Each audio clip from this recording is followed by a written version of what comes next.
Hello students, आज हम एक न्यू चैप्टर शुरू करने जा रहे हैं जिसका नाम है relations and functions.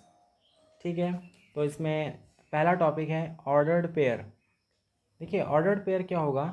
N ordered pair is a pair of objects taken in a specific order. यानी अ पेयर ऑफ ऑब्जेक्ट्स लेंगे, यानी किन्हीं भी दो ऑब्जेक्ट्स को हम एक स्पेसिफिक ऑर्डर में जब हम लेते हैं तो वो कहलाता है ऑर्डर्ड पेयर। फॉर एग्ज़ाम्पल, अगर हमारे पास कोई दो एलिमेंट हैं ए और बी, तो इसको ऑर्डर्ड पेयर के फॉर्म में लिखने का तरीका क्या होता है। इसको हम ए कॉमा बी कॉमा के द्वारा इसको सेपरेट करके लिखते हैं और स्मॉल ब्रैकेट के अंदर लिख देंगे, तो ये कहलाएगा ऑर्डर्ड पेयर। ठीक है, और यहाँ पर ऑर्डर्ड पेयर का मतलब यहाँ पर ऑर्डर एक मीनिंगफुल वर्ड है, यानी इसमें जो ए और बी का ऑर्डर होगा इसकी एक मीनिंग है, ये एक मीनिंगफुल वर्ड है। ठीक है, तो पहला कंपोनेंट कहलाएगा फर्स्ट मेंबर और फर्स्ट कंपोनेंट, और जो दूसरा वाला हमने बी लिखा है बी कहलाएगा यहाँ पर सेकंड मेंबर और सेकंड कंपोनेंट। ठीक है, तो आगे बढ़ते हैं। Equality of ordered pairs. अगर हमारे पास कोई भी दो ऑर्डर्ड पेयर हैं तो वो कब इक्वल होंगे। Suppose we have two ordered pairs A comma B and C comma D, so A B is equal to C D if and only if A is equal to C. यानी कि first component दोनों के same होने चाहिए and B is equal to D, second component दोनों के बराबर होने चाहिए। अगर ऐसा होता है तो दोनों के दोनों ऑर्डर्ड पेयर भी सेम कहलाएंगे। इसके बाद कुछ ध्यान रखने वाली बात है कि the ordered pairs A B and B A are different unless A equal to B. यानी कि अगर ए और बी दोनों डिफरेंट हैं तो ऑर्डर्ड पेयर ए बी और बी ए ये दोनों ही डिफरेंट होंगे। ठीक है, ये इक्वल तभी होंगे जब ए इक्वल टू बी होगा। ठीक है, तो वही जैसे मैंने पहले बोला था कि ऑर्डर की यहाँ पर वैल्यू है। अगर हम ए बी लिखेंगे, ए कॉमा बी लिखेंगे तो वो अलग होगा, और बी कॉमा ए लिखेंगे तो वो एक अलग ऑर्डर पेयर होगा, सेम नहीं होंगे। सेम तभी होंगे जब ए इज इक्वल टू बी होगा। ठीक है, और एक दूसरी बात इसमें है, सेकंड पॉइंट देखिए इसका, करली ब्रैकेट में अगर हम ए कॉमा बी लिखते हैं which is not equal to this ordered pair A comma B, ये दोनों एक दूसरे के इक्वल नहीं होंगे। ठीक है, क्योंकि जो पहला वाला करली ब्रैकेट में हमने ए कॉमा बी लिखा है ये एक सेट को डिनोट करता है। ठीक है, this is a set containing two elements A and B, but जो राइट वाली जो चीज़ है ये क्या है, ये ऑर्डर्ड पेयर है, ये एक ऑर्डर्ड पेयर कहलाता है ए कॉमा बी। ठीक है, तो ये दोनों डिफरेंट डिफरेंट थिंग्स हैं, तो ये ध्यान रखिएगा। इसके बाद आगे बढ़ेंगे। नेक्स्ट है Cartesian product. Suppose we have any two non empty set A and B, then their Cartesian product will be written as A cross B. इसको हम ए क्रॉस बी से दिखाते हैं। A cross B is equal to curly bracket में लिखेंगे ordered pair A comma B such that A belongs to A, यानी पहला वाला फर्स्ट कंपोनेंट जो होगा ए बिलोंग्स टू ए, वो ए का एलिमेंट होगा, and B belongs to B, दूसरा वाला जो एलिमेंट लेंगे वो बी का होगा। ठीक है, तो इस प्रकार से ये होता है किन्हीं भी दो नॉन एम्प्टी सेट का कार्टेशियन प्रोडक्ट। ठीक है, for example let capital A is equal to 1 2 हमने ले लिया, एंड कैपिटल बी हमने मान लिया है यहाँ पर 3 4। ठीक है, अब अगर हम इन दोनों सेट के लिए कार्टेशियन प्रोडक्ट लेंगे ए क्रॉस बी, तो इसमें कौन कौन से एलिमेंट्स आ जाएंगे। करली ब्रैकेट में देखिए, पहले 1 के साथ ए का एलिमेंट क्या है 1, तो 1 के साथ हम बी के जितने भी एलिमेंट्स होंगे उनका ऑर्डर पेयर बना लेंगे। तो पहला क्या बनेगा 1 3 ऑर्डर पेयर एंड 1 4।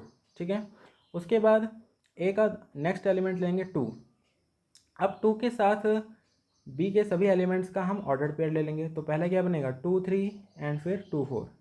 इसी प्रकार से अगर हम बी क्रॉस ए लिखेंगे, तो अब बी क्रॉस ए का मतलब पहले बी के एलिमेंट लिखेंगे। ठीक है, तो बी का एलिमेंट हमने पहले लिया 3, अब 3 का ऑर्डर पेयर बनेगा 1 और 2 के साथ, तो 3 1 और 3 2। इसके बाद 4 से लेंगे ऑर्डर पेयर, तो 4 1 और 4 2 बन जाएगा। ठीक है, इस प्रकार से A cross B and B cross A हमने लिख लिया। अब यहाँ पे देखिए, यहाँ से हम साफ साफ दिख रहा है हमें A cross B is not equal to B cross A. ठीक है।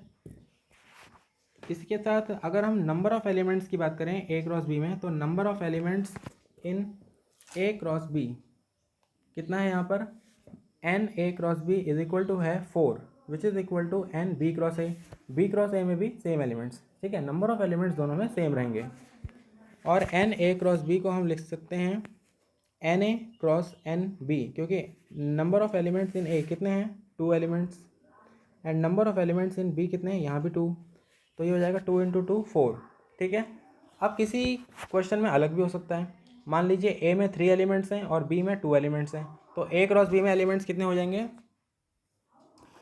ये हो जाएंगे आपके टोटल 3 इंटू 2 6 एलिमेंट्स, ठीक है। इसके बाद आगे बढ़ते हैं, रिलेशंस में आते हैं, ठीक है। तो ये है आपका if A comma B are any 2 non empty sets then any subset of A cross B, ठीक है, यानी ए क्रॉस बी का हमें सबसेट लेना है, then any subset of A cross B is called a relation from A to B, ठीक है। तो ए क्रॉस बी यानी ए कार्टेशियन प्रोडक्ट बी का कोई भी सबसेट लेंगे तो वो क्या कहलाएगा, relation from A to B. If R is equal to 5 then R is called the empty relation. अगर आर यहाँ पे एम्प्टी सेट है then R is called empty relation कहलाएगा, ठीक है। And if R is equal to A cross B, अगर R पूरा A cross B के बराबर है तो then R is called the universal relation. In that case R कहलाएगा पूरा यूनिवर्सल रिलेशन कहलाएगा, ठीक है, अगर रिलेशन पूरा ए क्रॉस बी के बराबर है, ठीक है। एंड इसमें देखिए next, if ordered pair A comma B belongs to R, तो इसको हम क्या लिख सकते हैं, ए आर बी, ठीक है, ए आर बी, तो ए आर बी हो जाएगा। इसके बाद और इसको हम क्या बोलेंगे, A is R related to B, ठीक है। And if ordered pair A comma B does not belong to R then we write A is not R related to B, इसको हम लिखते हैं A is not R related to B, ठीक है।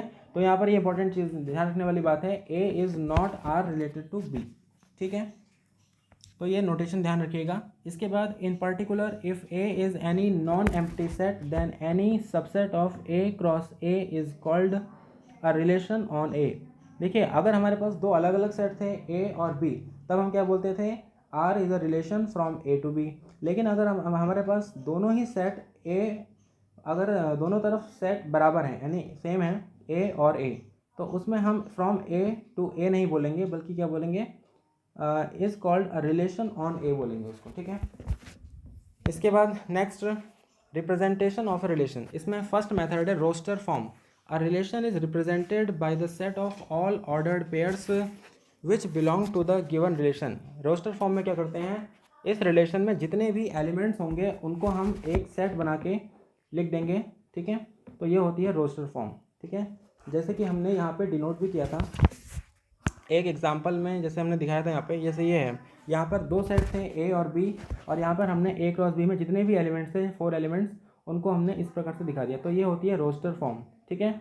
इसके बाद सेकंड मेथड है set builder form.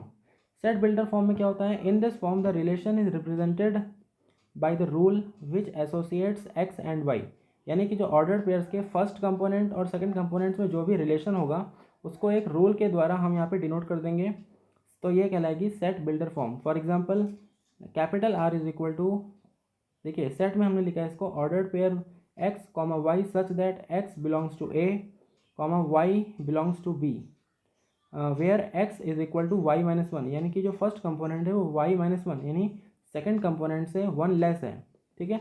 तो ये एक प्रकार से क्या है, एक्स और वाई के बीच में एक रूल है, तो इस प्रकार से ये होती है सेट बिल्डर फॉर्म। इसके बाद थर्ड है एरो और एरो एंड रे डायग्राम, ठीक है। In this form the relation is represented by drawing arrows from first components to the second components of all ordered pairs which belong to given relation, यानी कि first component से second component में हम arrow बना देंगे जो भी उस रिलेशन में होंगे ऑर्डर पेयर्स। जैसे कि फॉर एग्जांपल पहले हमने एक सेट लिया है कैपिटल ए, दूसरा सेट ले लिया है कैपिटल बी। ए में एलिमेंट्स है 1 2 3 5 और बी में एलिमेंट्स है 2 3 4। और रिलेशन क्या दे रखा है, देखिए ordered pair X comma Y such that X belongs to A and Y belongs to B where X is greater than Y, यानी एक्स क्या होगा, वाई से बड़ा होगा। तो हम देखिए क्या करेंगे, बी में एलिमेंट सबसे छोटा वाला क्या है, 2, ठीक है। तो 2 से हमें बड़ा ही एलिमेंट लेना है ए में, यानी फर्स्ट कंपोनेंट बड़ा बड़ा होना चाहिए सेकंड कंपोनेंट से, ठीक है। तो 1 और 2 किसी से भी रिलेटेड नहीं होंगे, तो यहाँ पर पहला आएगा 3।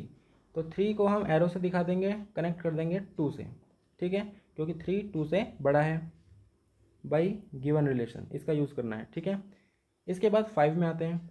5 जो है वो 2 से बड़ा है, 3 से बड़ा है और 4 से भी बड़ा है। तो ये 5,2, 5,3 और 5,4 यहाँ से ये ऑर्डर पेयर आ सकते हैं, ठीक है। तो इस प्रकार से हम इसको एरो डायग्राम के द्वारा भी दिखा सकते हैं। तो इस प्रकार से हमने देखा कि किसी भी रिलेशन को 3 प्रकार से रिप्रेजेंट कर सकते हैं, ठीक है। तो अभी के लिए इतना ही, थैंक यू।